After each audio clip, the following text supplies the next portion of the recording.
A dictionary is a great resource for finding out a number of things about a particular word.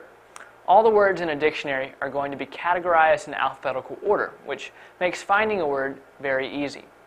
There are a number of components that each dictionary entry is going to have. So first of all, there's going to be a pronunciation guide. This is to help the reader understand how to say the word. There will also be a listing of the parts of speech that word can be, depending on the sentence it's in. So some words might be able to be an adjective or an adverb, and other words might always be a verb. In addition to that information, it may also include an etymology, which is the language that the word originally came from and the word's definition in that language. And then a dictionary entry will always contain the definition of the word in English. Now, while many people think that only words and definitions are included in a dictionary, you see here there's also other information. And that's because someone may look up a word in a dictionary to figure out how to pronounce it or to figure out what parts of speech it can be.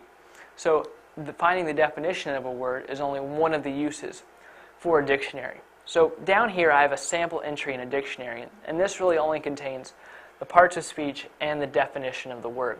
So see here that well can be an adverb or a noun. So right here you have the definition for well when it's an adverb, which means in a good way. And when well is a noun, it means a hole drilled into the earth. And notice here that there's the number 1. That's because there could also be a number 2. Maybe there could be 2 definitions for well when it's an adverb, or 2 definitions for well when it's a noun. Some words may always just be one part of speech. So say a word is always a noun.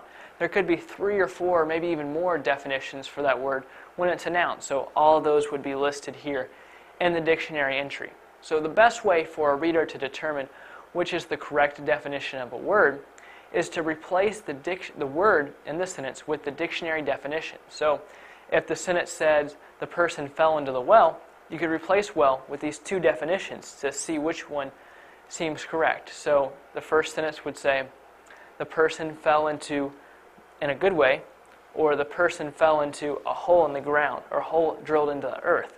So obviously here, well is a noun, so we would go with this definition of the word.